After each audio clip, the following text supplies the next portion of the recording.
the greatest challenge we find is leadership. It looks like leadership is a rare commodity, much talked about, but rarely available. Yesterday I was watching one of the leading television stations in this country, and they are talking about one man who is called actually now the former deputy president Gachagua, who exposed like the leadership gaps in the leadership of northeastern Kenya, where billions have been pumped into that part of the country, but it still remains remote, undeveloped, no facilities, schools unbuilt, and yet billions have been pumped into that side of the country. This is not something that I know alone. It is out there in public domain, and it's a conversation that is going on across our country. When you hear things like this, then you realize we have leadership deficiency in many places of the world. Personally, I am a pastor. I lead a church in the city of Nairobi. But I have come to conclude that if we found good leadership, and if leadership was really available, I am sure that people that God created would find happiness and joy in this world, and they would live better lives. But what do we see instead? People are struggling, people are sickly, people are poor, people are living in makeshifts, people are living in great poverty in this country, not because there has not been money, but because there has not been leadership provided in this place. You're welcome to our conversation today, and today I'm joined by Dr. Randolph Duke. Randolph, this man is a Kenyan, but is living in the UK and is based in the UK, leading a global ministry. And what I love about Dr. Randolph is that he's passionate and applies due diligence. The man has written books. The man has done many programs, degrees, masters, and PhDs, and diplomas, and is still going on. I keep on asking him, when will you finish? It's a hobby. So please welcome Daktari. Thank you. Karibu to EBN TV. And we are happy to have you here. Thank you very much. By the way, thank you. I know last time you were here, we were on the table there talking about theology. Yeah. And your thoughts amazed the people. And I started to look forward to another time that I will have you live on EBN TV. Thank you. And I am glad God has not delayed. You are here. Karibu sana. Yes. So please greet us and introduce one or two things about yourself. Thank you so much. My name is Dr. Duke Randolph. In the UK, people call me Randolph. In Kenya, they call me Duke. But you call me Randolph, I am fine. I am the founder of Global Ministries Daily Bread, formerly Empowerment Missions International, until God, through a revelation, gave me the name Global Ministries Daily Bread. In the United Kingdom, I'm a registered manager with CQC, which is Care Quality Commission. But I'm also the founder of Global Ministries Daily Bread, an associate professor of ministry with the Global University. Amazing. And I know you're married? Well, yes, of course, I'm married. Yes. And my wife tells me I should not miss carrying around my ring. Okay. And how many children now? I have got two children. Amazing. One boy, Christophilus, 16 years, and the younger one is Chef Wesley, 8 years. And I understand that you are running also branches in Kenya, and you can talk a little bit about the work that you're doing in the country, although you live in the UK and you are a Kenyan. Exactly. I'm a British naturalized Kenyan, and I have Global Ministries Daily Bread as the church that God gave me when I was young. My emphasis is on social, spiritual growth, educational growth, and economic growth. It is to deal with man holistically.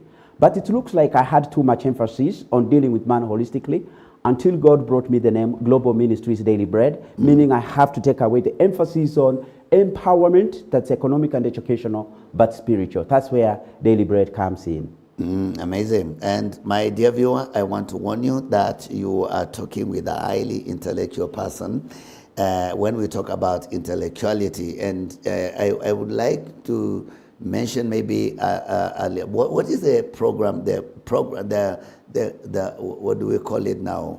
The discipline that now you're pursuing, especially in education. Thank you very much. You really put me on the spot. Yeah. I have been studying a Master of Science in mental health nursing in Buckinghamshire University. When I received the vision of God to start Global Ministries Daily Bread, that's 2 years ago, I stopped the program for a short time. I'm supposed to go back for my placement in March this year. Okay. But during this time, I'm not somebody who likes waiting a lot to study. I took another master's in between here, which is a Master of Science in Social Work with Brunel University. I am still studying with them. I'm actually going to submit my essay in the next 2 weeks about human development. So I am studying in 2 universities at the same time. Truly passionate about education. It's a hobby. It's a hobby to me. You really. But now the doctor we are calling you. You know, we have some people who play games. And yes. They like the titles. Carrying around titles yes. that they don't understand them properly. Yes.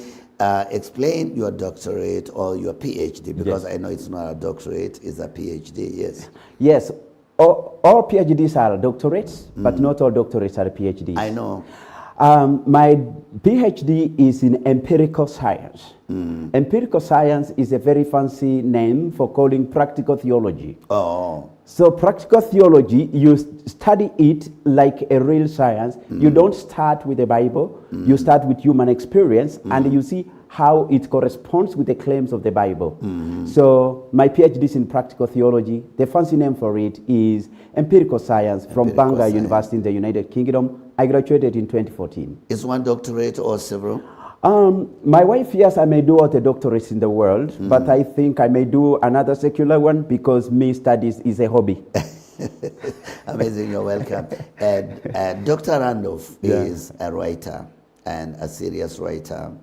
And today, as we talk about leadership, we will base our conversation on one of his most recent production. Actually, I believe it's just going out. Yep. These are the first copies that are produced, and yes, you can focus well on this one. And talking about kingdom leadership of empowering stewards, very powerful book. We will be discussing some of the things that he has put in this book, but it's good to know that Dr. Randolph has written books and many books, and I would love to give you a few minutes to run us through the long list of your wonderful books.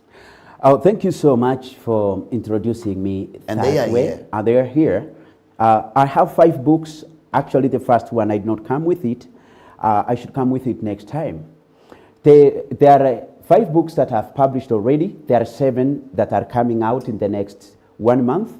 And in the next 2 years, I will have written around 40 to 50 books. I'm such a fast writer because I have the contents. Okay. Now, the first book that I'm really very happy about, if you ask me to choose the book number 1, is called When Heaven Touches Earth.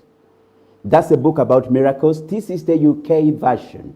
United Kingdom version. It's in Amazon. You can buy it, and it's in Kindle version. The Kenyan version is When the Heavens Touch the Earth. It gives you 12 conditions that have to align for perfect miracles to occur. To me, of all the books I've written, apart from the first one, which is a theory of lay ministry praxis, I would choose this one because it positions me perfectly by touching those buttons that God wants for his power to flow through me and for me to help people. This is my first book that I love so much. Let me show you the book that other people love the best, and let me just tell you what other people love the best. It's about how to hear and understand God's voice using 15 senses. Underline the word hear, underline the word God, underline the word understand, underline the word 15 senses. This book tells you how you can train yourself to hear the voice of God. I've written 40 instances whereby God has spoken to me through visions, through audible sounds, audible voices, through dreams, through prophetic utterances. And here this book is powerful, powerful, powerful. Most people want to buy this book. It's in Amazon. It's also here in Kenya. There is another book that's called Marriage Made in Heaven. I wrote this book with my wife, and I asked her permission so that I put some things here. Marriage Made in Heaven is a book that married couple can use to make their life, their marriage become better and adjust. And I told my wife, we have written this book, we have to practice it. We have to practice it so well because it can be used by people who want to choose partners who are not married. It has 5 qualities that you've got to look for in a potential marriage partner. And those qualities are faith as number 1. Number 2 is character. Number 3 is vision and ability. Number 4 is personality. Number 5 is looks. And I was telling my boy, who is called Christophilas, about looks. And I told him women don't so much look at looks. And my wife was seated there. She intervened. They say, we do. So my wife interjected. So I thought they really don't look at looks a lot, but my wife told me off. And that means, yes, looks are important. Mm-hmm. And another book is about spiritual gifts. So here are 8 spiritual gifts. These, the books I've written are 5, but this is the first one about spiritual gifts. Love with Work Boots On. This is the Kenyan version of the book, and this is the British version. It is in Amazon. This book gives you 5 lenses that you use to measure whether you have spiritual gifts. I've not seen those five lenses anywhere used. I discovered them when I was doing research in my PhD. It's a very, very powerful book. And the last one, which is the PASIS model, I'm going to use it when I am going to teach the people about how they will discover their spiritual gifts here in Reverend Kavoi's church in the next few weeks. And do I have another book here that I have not? I've spoken about this. No, you've spoken about all I've spoken all of them. Okay, yeah. Except this one. Except this one. Except this one that, no, I've spoken about that one. Good, Except this one that we are going to speak about. Okay. Yeah, this is the last So one. now you can talk about that. Okay. This book, I gave it a new title. It's called Kingdom Leadership of Empowering Stewards.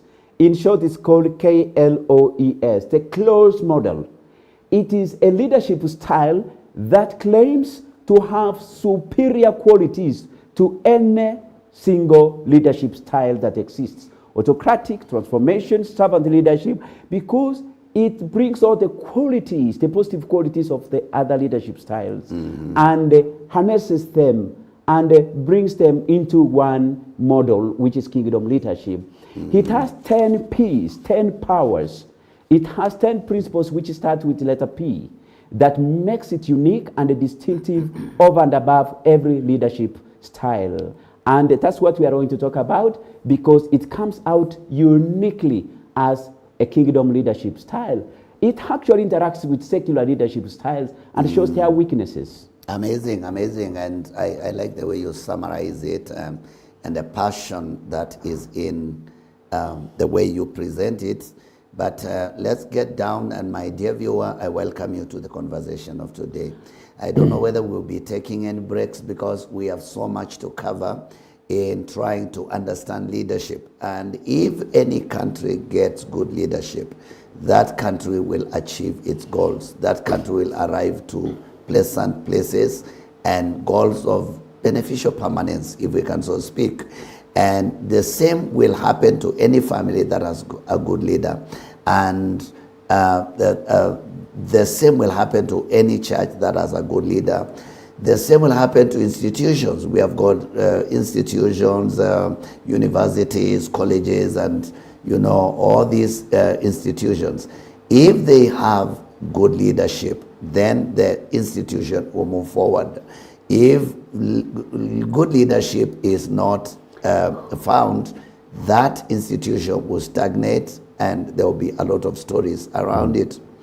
The same will happen to even the government, private sector, the government, what we call the corporates and the government corporations.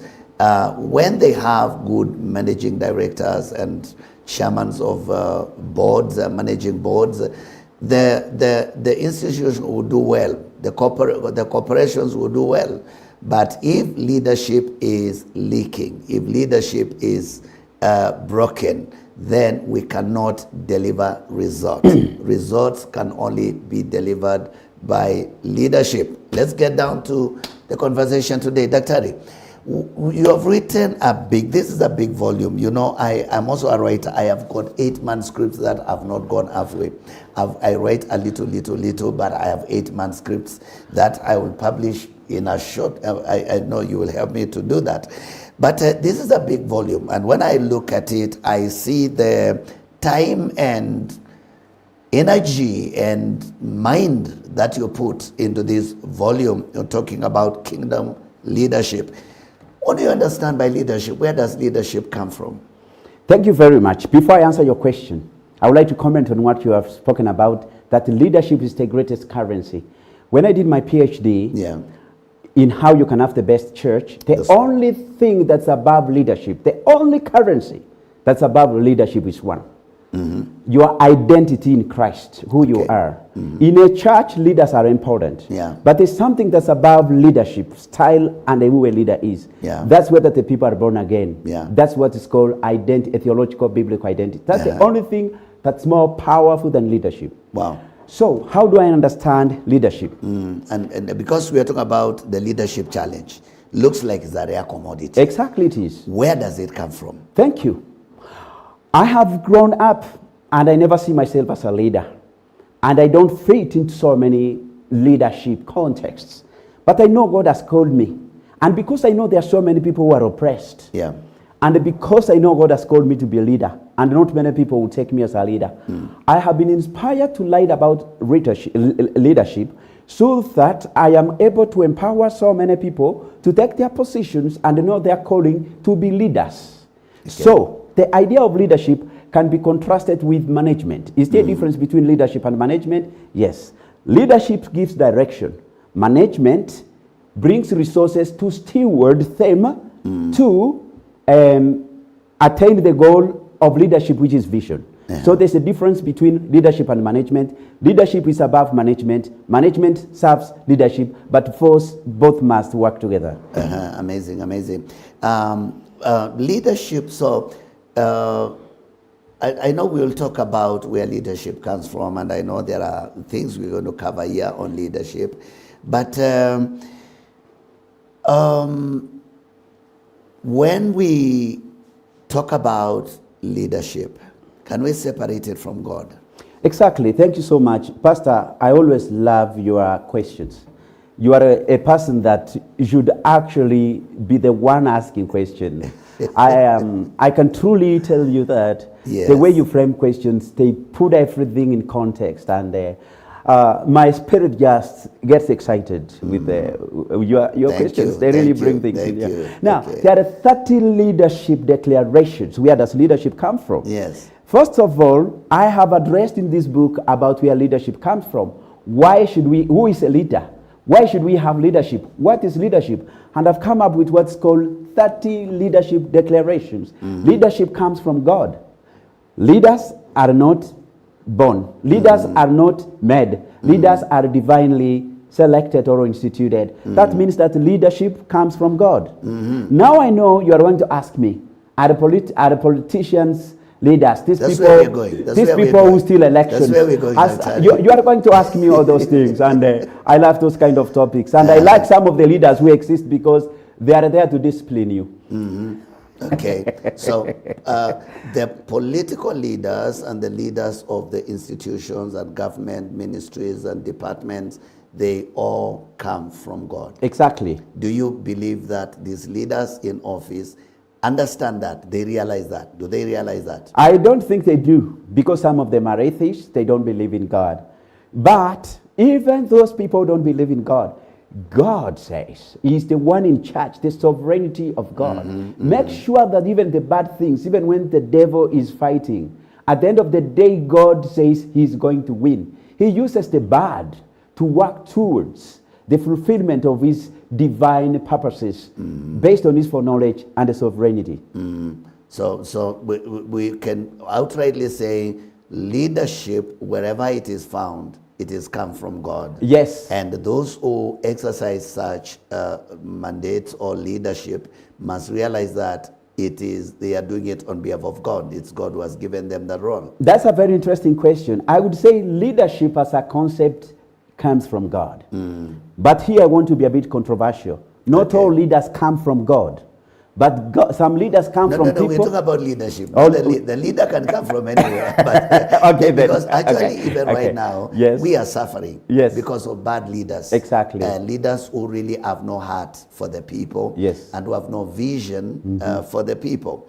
But we want to examine that because it is the one that makes them to behave the way they behave, because they don't think it has anything to do with God. Leadership as a vision comes from God. Interestingly, do all leaders come from God? I would say that God allows all leaders, even those ones He don't like, to rule for to serve His purposes. But those leaders does not mean because God has allowed them to rule, He has chosen them and that they will go to heaven. You can rule and you are a leader, but God is using you and then throw you to hell.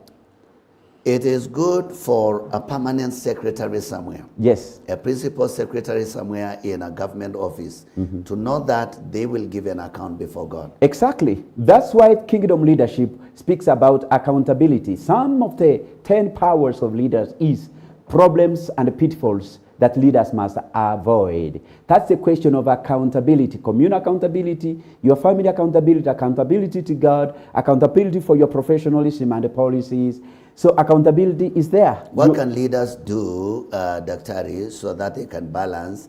Because they are appointed by somebody. There's always an appointing authority, the man that is giving you the job, and then you've been given this ministry to run, but there's a way your boss wants you to run things, but you yourself, there's a way God wants these things to be run. How can these leaders, because I see some of them, they are being torn between two opinions? There is no better question you have asked today. That's the best question you have asked in this program. It's really good. I am doing a Master of Science in Social Work in the United Kingdom. And the teachers, the program leaders, think I have got a lot to share in social work in the UK because I come up with perspectives. The things we learn in class, when we go out, like the ethics and professionalism, you don't follow them. Because you get that your employer wants you to do the things he wants that are against the ethics and the vision of social work. Now there's a contradiction between your ideals and the reality down there. And that's why, as a leader, you need to know the right context. Are you going to be misused? And if you are going to be misused by your greatest appointing authority, who is God, are you going to resign? Are you going to change context? Are you going to change tactics? That is the kind of wisdom that you need to have. Maybe you can say a little bit about balancing obedience to men and obedience to God. Because at the end of the day, the man that appointed you will want you to do things in a certain way. And I think that is where all hell breaks loose when it comes to leadership. Because there is what the person who gave you the job is expecting you to do. But you have a conscience and you know that this is a role I've been given by God to help God's people. That's a very good question you have asked. You are very incisive in your questions. And that is why I have come up with a leadership style that I created with the help of God called Kingdom Leadership. It has 10 pillars, the 10 P's of leadership. Now, if I answer the question you are asking, based on all other leadership styles, Yes. I am going to pander towards manly expectations. Okay. That's why the kingdom leadership gives you power to disobey what your boss has told you and obey what your appointing authority, who is God, tells you.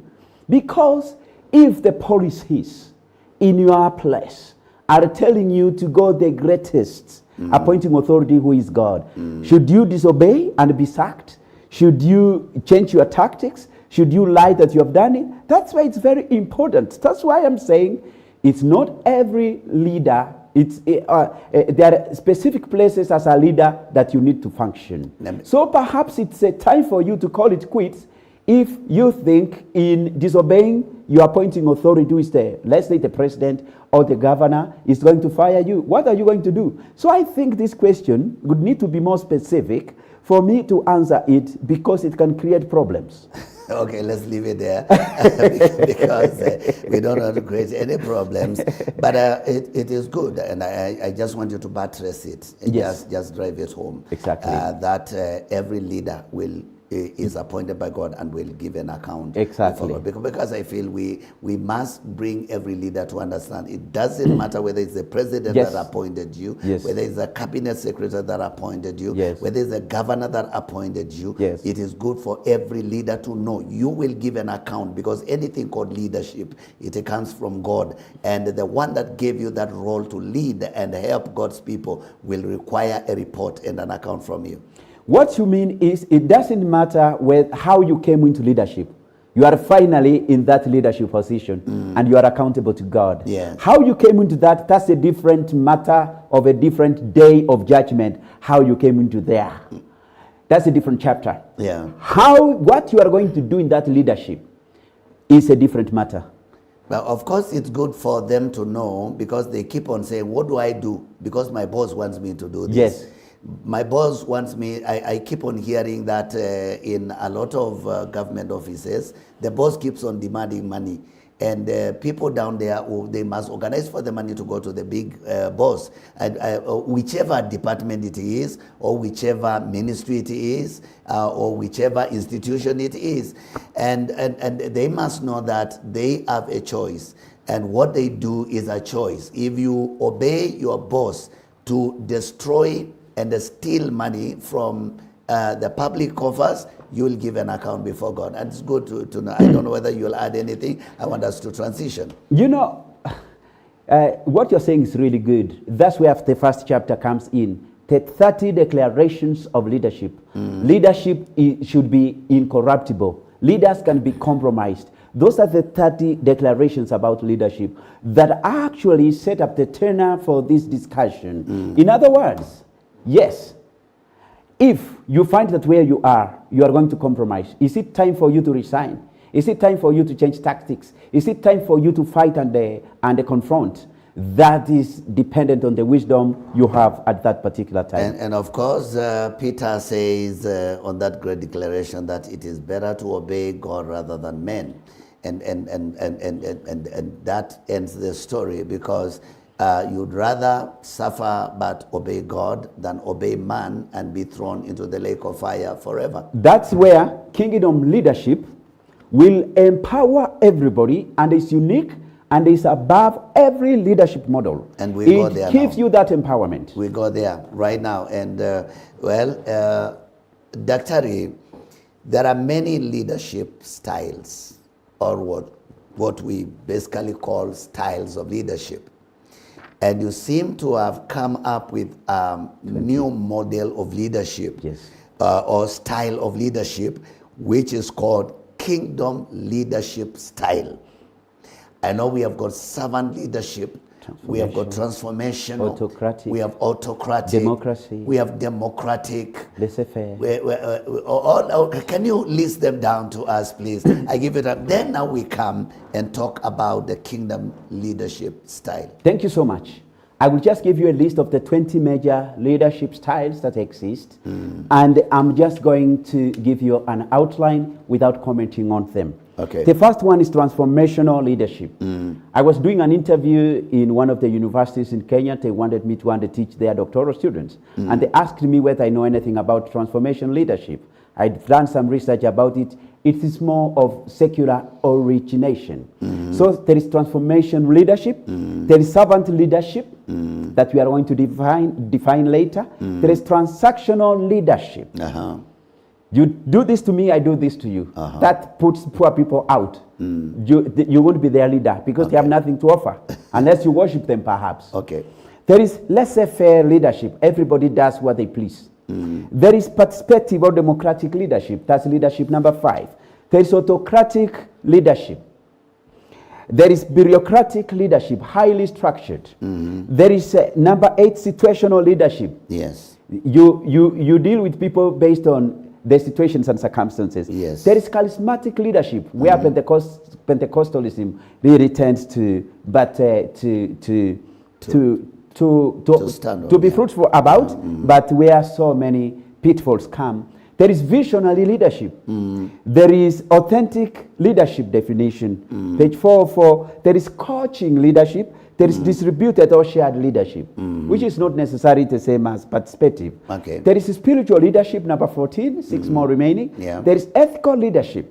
There is adaptive leadership, complexity leadership, and finally, the last 3 are authentic, charismatic leadership, cross-cultural leadership, and finally, technology-enabled leadership. Okay, wow. And then, amazing. Number 21, kingdom leadership. Okay, now, let's come to the place where you describe and articulate the kingdom leadership style. What is this you call kingdom leadership style? Kingdom leadership style, yes, is KLOES, Kingdom Leadership of Empowering Stewards. I had put the word servant, but I thought steward is more powerful to distinguish this leadership style from servant leadership. First of all, to say kingdom leadership of empowering servants, the key word there is kingdom and empowering. First of all, you are a leader, you have to understand who has made you a leader. Why are you a leader? For who are you a leader? What does it mean to be a leader? Now, as a leader, you are occupying a position, you are chosen by God. Now, your major vision is to empower others to fulfill your purpose of leadership. So, many leadership styles don't empower people to live out their purpose in fulfilling the needs that are in the world. That means that many people are in specific contexts where they should not be. They are not living out their purposes. So leadership aligns particular people with their particular strengths to do everything at their best. Yes. That's kingdom leadership style. Okay. And I believe you're getting it. Of course, if you're not getting it, we'll grasp it as we continue. But this kingdom leadership style, basically, where do you get it from? Good. That's a very good question, and you always put me at the corner whereby if something is not authentic, it will just be uncovered like this, and it just go out like smoke. Yes. I know I have been tweaking the name of this leadership until I have finally settled on the word kingdom. I had to look for a name that would appeal to secular people who don't know God. So you knew there was a type of leadership that needed to be taught globally to people. Yes. But you had not given it a name. But I had all the principles. The principle was in you. The principle was in me. And I said, how do I package it? Yes. The word kingdom is accepted everywhere by Muslims, by Arabs, by Americans, by Christians. Okay. Now, when you say kingdom leadership, everybody would accept it. Yes. But it is the principles. Like you are appointed by God. You are serving God. And I'm not going to compromise. I'm not going to write books on sociology because I want to be popular. I feel like when I write books about the secular world, psychology, and the business, I'm not fulfilling my mandate. So I will tell people. Because basically you are a church leader. Basically, I'm a church leader, but I'm also a secular leader. I have a secular company. Okay. Yes, I'm a registered manager. I know you're running a company in the UK. You see that? So, but I use divine kingdom principles which are far above than any leadership model, principle, and style. In fact, using it, people will be so happy with your company and organization because you put value on them, you value them, you empower them based on their skills.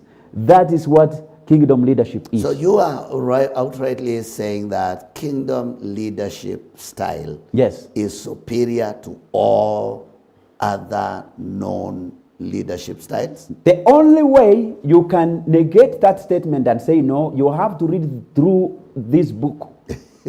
And then you see its weaknesses. Okay. This style is superior to every leadership style that exists. I don't care whether you are talking about Maxwell's style and it teaches about leadership or Renata leadership. This is superior. It brings all the scientific principles and it shows them how they are good, but where they are weak. Okay. So none comes close to it. They do come close. They do come close, but it always edges them out. Kingdom leadership style. And when it comes to application, because if it's a leadership style, it's a style for application. Exactly. Because the leaders in practical leadership must apply it practically. What I like about kingdom leadership style, it chooses people to be leaders who are unlikely to be chosen to be leaders. If it was a democratic process, those leaders could not be chosen. They could not be voted in. Okay. Let's take the case of Gideon. God chose him to be a leader. And he himself did not think he would be a leader. But he put the qualities in him. He put the anointing in him. So, what is good about kingdom leadership style? It brings out the best from the worst and makes the worst to be the best based on the perceptions of the world. Okay. That makes everybody a possible leader. Let's get down to it. Yes. Let's enter into this. Let's look critically inside this kingdom leadership style. And of course, personally, I am like that prophet that was waiting for the coming of the Messiah. Is called who? Why am I forgetting his name? And Ananiah. Yeah, Ananiah. In the New Testament. In the New Testament. Yes. And Simon. It was Simon. It was Simon. Simeon. And the Bible says that he was waiting for the salvation of Israel. Because I am one that is waiting. When will good leadership arrive?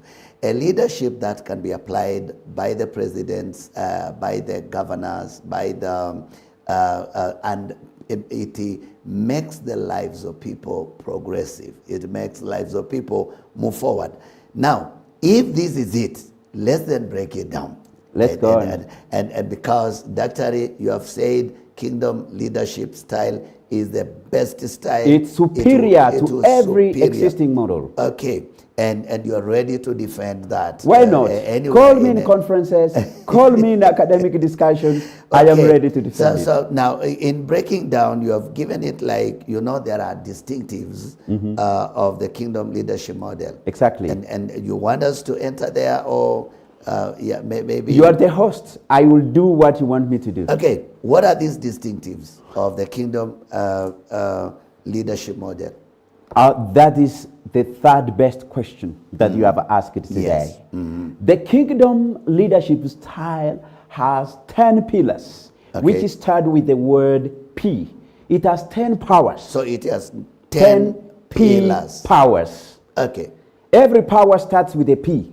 The power number one that the kingdom leader has to have is the pneuma of God resting on you. Pneuma means the Spirit of God. When the Spirit of the Lord comes on you, you are anointed. You can lead even when you are crippled.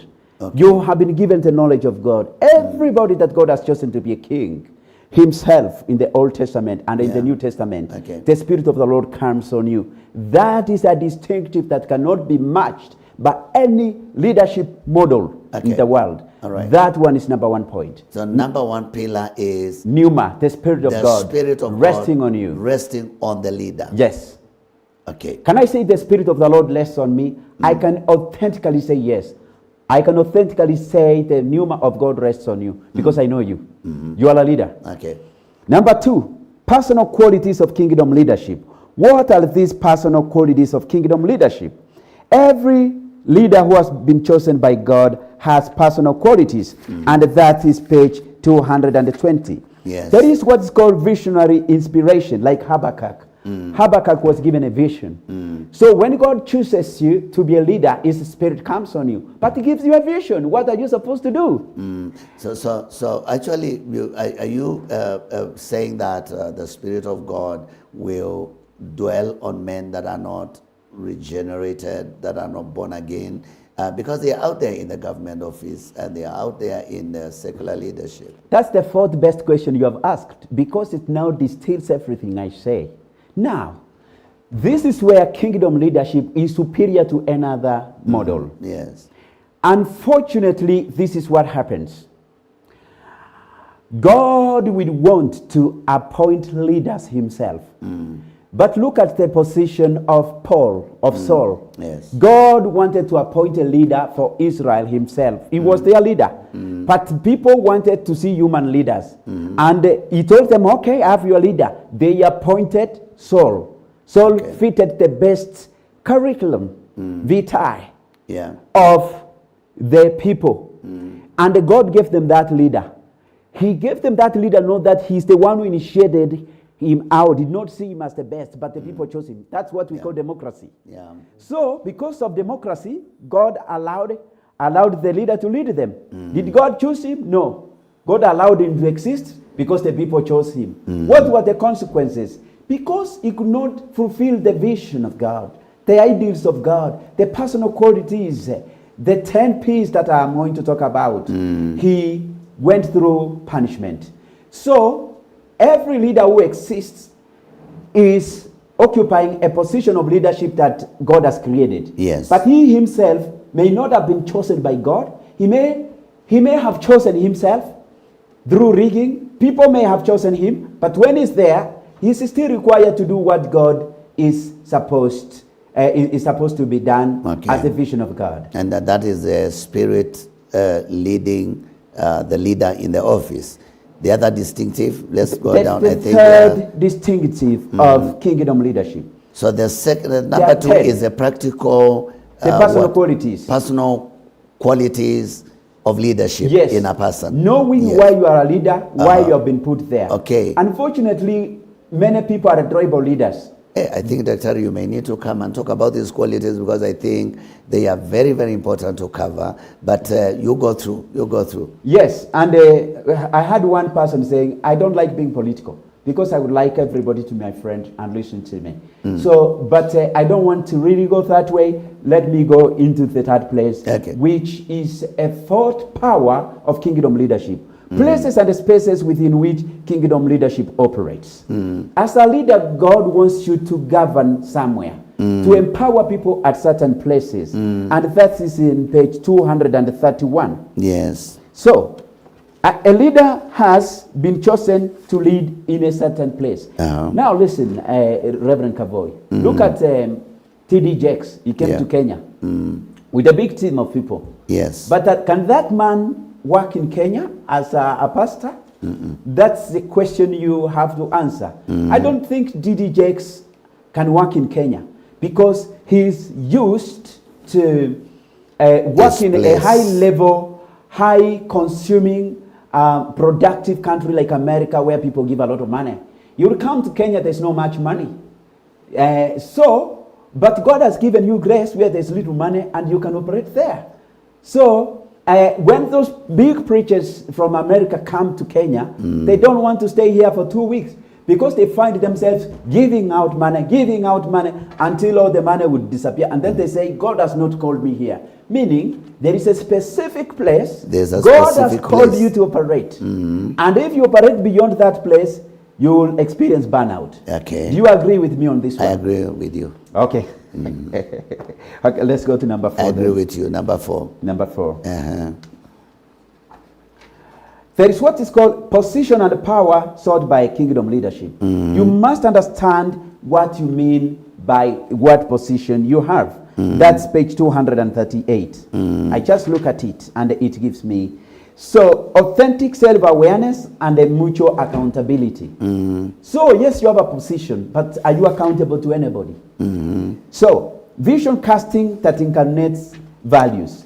Yeah. Cultivating expectation. So, God has given you a position, and this position is to empower people and draw them to achieve a certain goal, which to us as Christians, the best goal in life is to worship God. I want to tell you something, Reverend Kavoy. There are 24 elders in heaven. When I was a young Christian, Yeah. I used to pity them, the 24 elders. Always worshiping God 24 hours. I used to pity them a lot. I want to tell you something. Now that I have grown in my spiritual life, I want to tell you something. I wouldn't mind to be the 25th elder. Worshiping God. Yeah. I have discovered the best thing you can do in this world is to worship God continually. Yes. Because in worshiping God, you are a part of Him. You are experiencing the best life.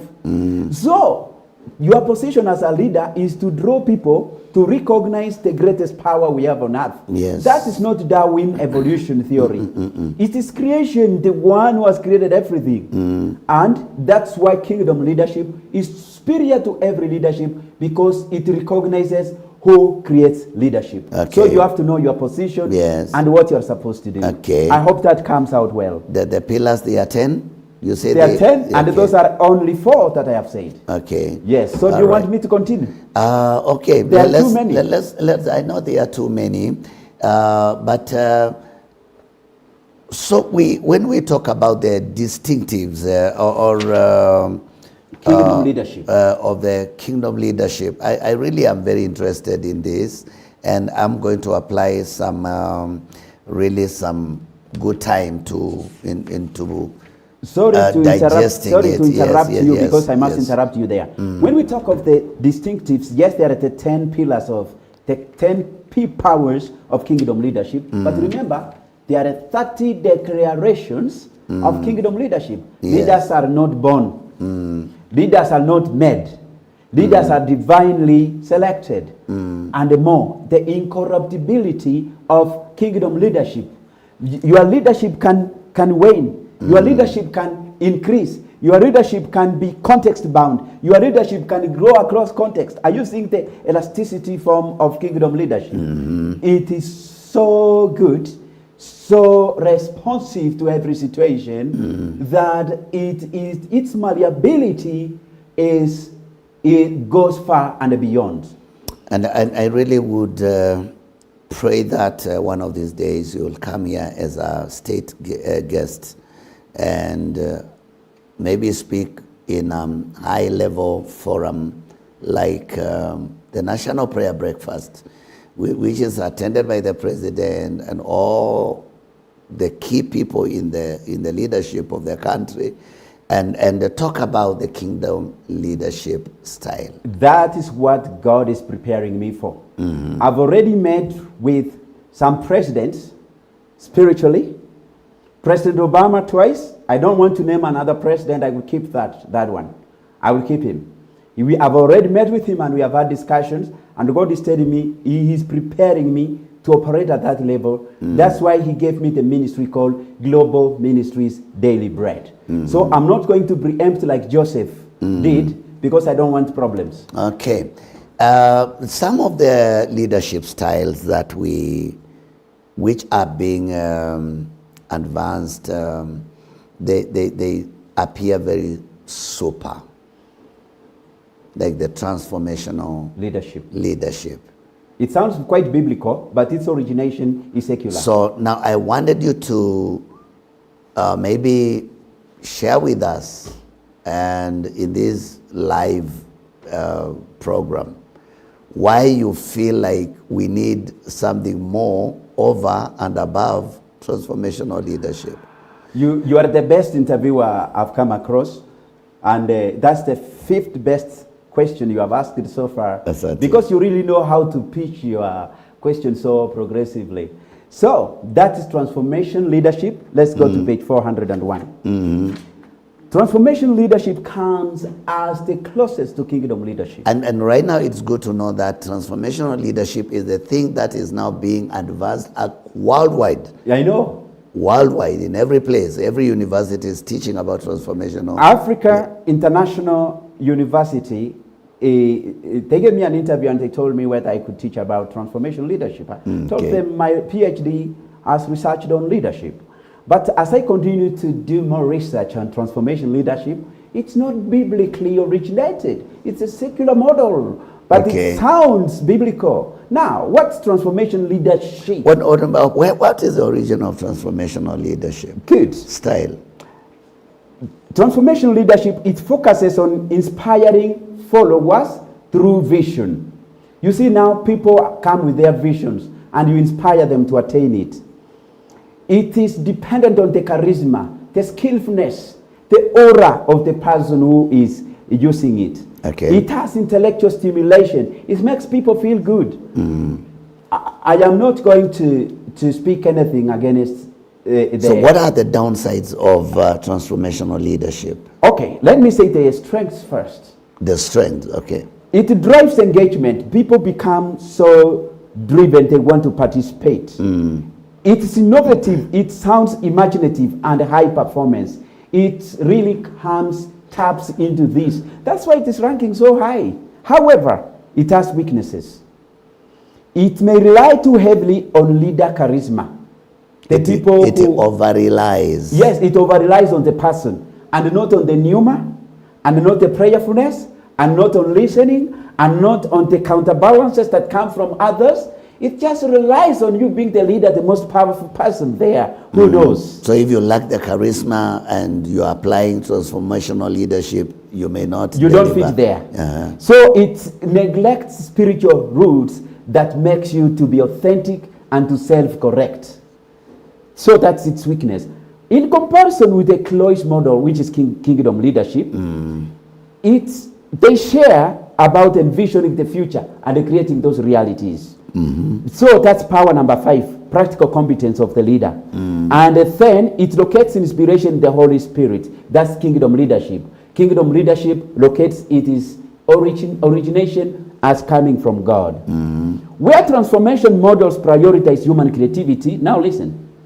Transformation leadership puts its currency on imagination, creativity, and all these new way of doing things. Okay. But the kingdom leadership, this is very important, Reverend Kavoy. Yes. You get that power and conviction to lead because you have had a divine encounter with God. You have met with the one who created leadership. Your divine encounter with him gives you the conviction.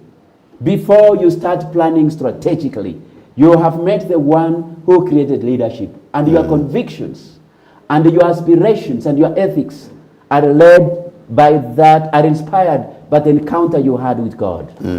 Because we have said leadership comes from God. Yes, leadership comes from God. So kingdom leadership fuels its vision because of how powerful you encountered God. That divine encounter. The first moment you said, I'm a leader. So the most undoing point of transformational leadership is over-reliance on creativity and imagination. The creativity, imagination, and the charisma of the leader. Exactly. Okay.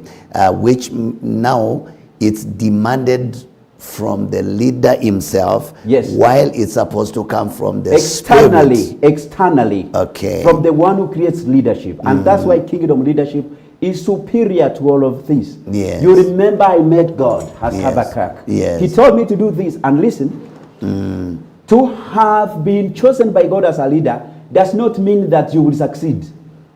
You can actually be rejected so much. Okay. Like Prophet Habakkuk, like Jeremiah. Listen, as a leader, you don't have to succeed. Because what do I mean by that? Success is of God. You be faithful to the tenets that you stand for. Okay. You just put into practice the mandates that you have been given. Success comes from God. Yeah. So to say that you don't have to succeed, some politicians are going to say, oh, what do we do from the GDP, the money that comes from the sub-county and all? Yes, of course, that is success. But when I say to succeed, you do everything right you are supposed to do and let the results speak for themselves. Okay. Don't push them. Okay. And now we also have what we call servant leadership. Yes. Which I think has been accepted across the board. Across the board, because it is Christian sounding or originated, but it has been embraced by the secular in world. the secular world, that a leader must be a servant of the people he is serving. And it sounds good and powerful, and you say still that one, it may not be as complete as kingdom leadership style. Please go to it and tell us the difference. Even before I read my book, I've been hearing people, when I was in some university, people telling us servant leaders. But when you look at them, whether they are servant leaders, it's more talk than practice. Also, the people talking about servant leaders, you don't see that servanthood from them. They are more authoritarian, they speak at you. It is and the doctorate, doesn't that mean maybe it is the people that have rejected the good idea of servant leadership? And yes, servant leadership is superb. I think there you are right, and your point is better than me. That's why we need kingdom leadership, so that it transforms the people more fast before they run away with the vision they don't carry or understand. Yes. Servant leadership emphasizes serving others first. Yes. When you look to a country like Kenya, me, I live in Kenya, and I know how our leaders behave. Yes. And I know how our leaders handle the resources available. Do you think in Kenya there is, within the leadership circles of this country, servant leadership is applicable anywhere? That's the sixth best question you have asked. The problem is the answer I'm going to give is a little political. I have political convictions and I don't speak them. Is there any problem being political? Yes, because some people, you lose some people out because they think you share with this one, but I love all of them. Because politics is all about our lives. And now, yes, it's I will affecting everyone. deviate from being specific, and I apply it to every leader. Okay. Servant leadership, to me, let me say this. I thought with the greatest conviction that the best person who would have made Kenya to be an equal society is President Uhuru Kenyatta. Okay. He had the money, he was born where there was money. And they would have said, I don't need money. I don't need money from counties or anywhere I have money. I am going to make sure that I'm going to kill corruption because I don't need to have the money. He was going to remove all the corrupt people and then put structures. Every other president can do that. Yeah. Look at the president of Zambia. He was a son of missionary parents. When he died, Kaunda, he was not a millionaire. He took nothing. I think he used to share his money with poor people. He never became richer than when he was president. Listen, this is the kind of president we need.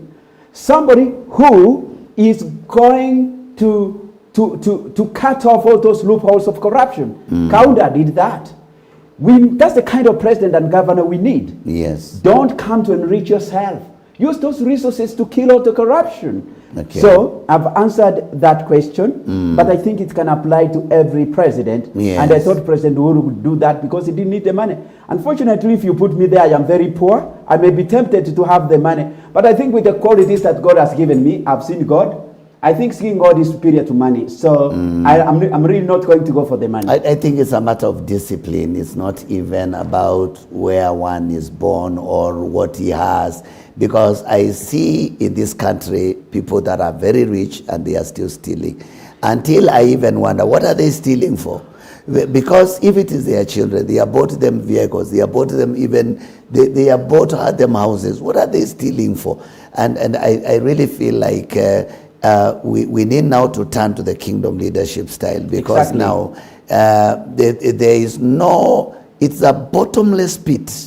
Yes. The corruption, the greed, the gluttousness is a bottomless pit, and nobody can have enough the moment they begin to play by greed. Now, you have said it. Should I really comment? You have finished it. So now, and I love, we're going to look at, if we can talk about the tenets of kingdom leadership. Those are the 10 key powers. And I will want you to go into details. Yes. Because I know there are people that are just joining us right now. Yes. I wish you can describe it again, and then go to the tenets, and please don't stop on the way you stopped by number 5. Go all the way to number 10, and let everybody know why kingdom leadership style is the most preferable style of leadership than all the other styles. It's superior to every leadership style Yes. that exists. And I am privileged to talk about this book in your EBN. And that's why God brought us together. Yes. Now, there are 10 key powers of kingdom leadership. First of all, leadership has been created by God. Not every leader has been appointed by God. Don't confuse leadership with a leader. Some leaders have been chosen by people. Some of them have chosen themselves to occupy a chosen position of leadership. But God still makes them accountable to do his things because they have put themselves there. However, for perfect leadership to function, 10 key powers have to be in place. Let me start with the last power. Yeah. Pitfalls. And the pitfalls to be avoided by kingdom leadership. 291. Good. Anyone that applies kingdom leadership will avoid these pitfalls. Yes. And that's what you have been crying about here. Okay. So power number 9, power number 10 and power number 9 will address the corruption. So pitfall to be avoided by kingdom leadership are things like uncritical complacency. Once you are there, you think it's your time to eat now. And then the danger of low expectations. You don't apply the maximum to the people who chose you. You just lied them during campaigns and you don't fulfill it. So innovation deficit, the risk of playing safe in a dynamic world. You don't want to go beyond to upset the people who chose you. Perhaps they chose you because they wanted to continue to eat as they have been eating. So you don't come and kill those structures of corruption. If you do it once and forever, imagine what you have done. And the trainings, the paradox of fearful empowerment. Many people who are leaders, they are not economists. Look at politicians. Do they understand political science? Some of them are not political science. Do they understand economics? Now, when you are weak in a certain area, that's where you need to do what we call delegate responsibility. You appoint technocrats to advise you. Giftedness, distrust. So let me leave that last one. Let me go to the second last one. Yes. Because that pitfall has to be avoided. Yes. Do you think I have spoken it well? Yes. Okay. The second one is problems to be avoided. Problems that influence people to follow or not to follow kingdom leaders. You know what? Some people are chosen into position, and some people are not chosen into position because of specific reasons. So there is something that is called reputation. Somebody can have a reputation of being somebody. Or somebody can have a bag full of monies. Or a person can promise people he's going to do this. Or if you are in England and you are black, some people may not choose you because, but look at the Conservatives now. They have chosen a black lady. And they look at the Labour. They have chosen a deputy president who is a black person because they want to package themselves as being cross-cultural. So there are some things that you could have that would cause trouble. So those are problems. This is where Luther said there is going to be a time whereby the color of someone is not going to matter, but character. In the UK, where I live, if you are in class and you are a black student, they tend to mark you less because of your color, because of this idea that blacks are not as intelligent. So for you to really get good marks, you have to outdo them. You have to work 4 times better, more smart, more rigorously than them, that failing you becomes impossible. Are you getting this? Yes. So that's the high mark. So already there is a problem that if you are that kind of leader. So are you going to be a leader already? But if you are black. Now listen, contextually, if a white man comes to Kenya and he wants to be president, all of you are going to choose him because you think he's better, because you have been brainwashed. But when a black man goes there, they have been brainwashed. So those are the problems that works for you or against you. I hope those are the 2 problems. And let me go to, that's number 10 and number 9. Let me go to power number 8. Possible factors that on their own do not define kingdom leadership. There are some factors that you can have, some principles, some things that are working for you, but they are not enough for you to be chosen as a leader. What are those? So that goes to section the allure of fallacy or prosperity, the missional mirage, personal hall of mirrors, charismatic challenge. Let me now talk about that. You can have, there is a certain way that you look. There is a kind of things you tell people, the way you present yourself. But those things, people will choose you, but later they become disenchanted. How many politicians do we have? How many church leaders that we appoint? But later, after 2 years, we regret why we chose them. Okay. It's because we went for those physical qualities. But when God chooses Gideon, do you know when Gideon went and they told his tribe, he told some tribe that God has given me this, they are Moabites, for me to defeat them. They laughed at him. They told him, have you already conquered them? They just laughed at him. And Gideon told them, after I have killed them and have caught the king of Moab and these others, I will come back and you will see. And when he went and they defeated them, he came and they killed all those people. Yes. I'm not saying that if this tribe does not vote you, you come and you work against them. What I'm trying to say is they never saw leadership in him. He didn't have those appealing factors. Yes. But he's the one that God chose. Yes. So it means that for us to have good leaders, we really have to pray for God to help us appoint the good leaders. Point number 7, because I'm now starting from point number 10.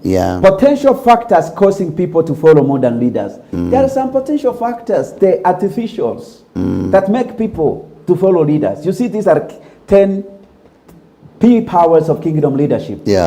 And we speak what's authentic, we speak what's artificial, we speak that what needs to be given number 1 and what needs to be given number last. The paradox of followership. The likable persona. Trust me on this one. There are some people that you will look at and you just like them. In UK, I need to tell you this, and this is a good thing. You can have all the qualities and you go for interview.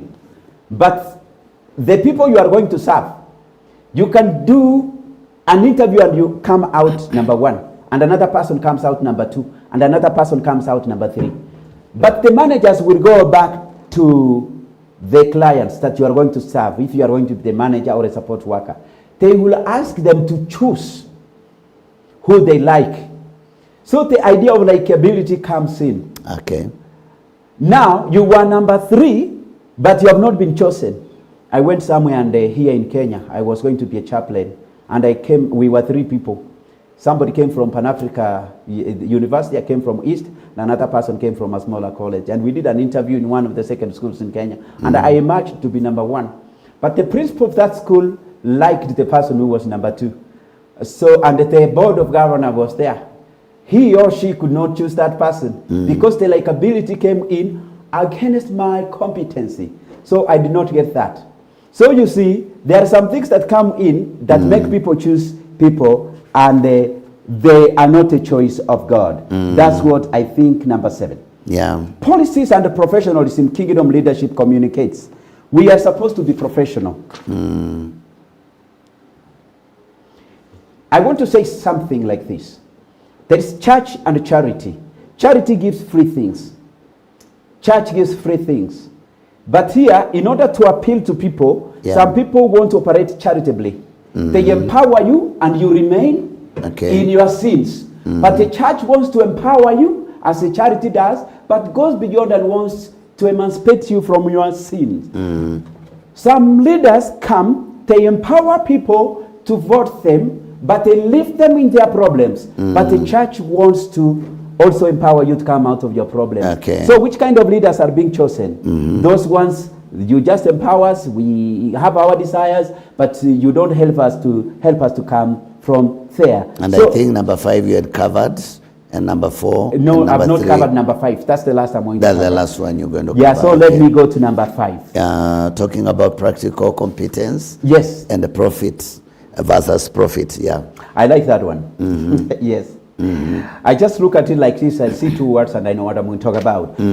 Esteeming without partiality, kingdom egalitarianism. Look, the apostles, when they were serving masses, they looked and they saw the Greek people, the tribe, in modern UK language, we say people of color. So I'm a person of color. I would be discriminated against, although I am part of the UK culture. Now, the Greeks, widows were being discriminated against from the Hebrews. And the apostles said, our gospel is not being taken well, because they can see we are discriminating. The apostles said we are leaders. Let us choose managers who are going to make sure that there's no discrimination. And they chose the qualities of managers were people full of the Holy Spirit. Stephen could be a manager, but he could do apostolic ministry. In our churches, the people we choose, they should not be people who have PhDs. They should be people who are so full of the Spirit. Now, those are the practical competences. Look at your secretary, you see Spirit-filled. Look at your treasurer, I see Spirit-filled. Those are the practical competences. Choose amongst yourself people who are full of the Holy Spirit. Deacons, practical competences to be managers. Let me stop there. Wow. I think we are running out of time, and maybe in 3 minutes we'll be out of this place. We have like 3 minutes remaining. How do you think this model or this type of leadership will change our world? It's going to change our world first by you now. You're the first person I've given this book. Yes. You need to be talking about kingdom leadership in EBN. And through YouTube and through Facebook, you read the book entirely and you practice it. Trust me, if you get a weakness, you come and tell me and I will change it. And we hold leadership conferences. I told my friend George Muguro, who is a bishop with Pepper Church, he's training leaders. I told him, I've written a book about kingdom leadership. He told me he's going to meet me in Kenya. He's coming from America. So that's one way he can use this book to train leaders all over Africa. And another one, we hold conferences, and I think you should hold more conferences more than me with your pastors. And why can't you call me and again and we talk about this? And now, so this has to be taken to the leaders themselves. Yes. If it ends up in the book, and it is not unfolded to the people that are practically in leadership, then there will be no impact. Somebody prophesied, I don't want to see who it is.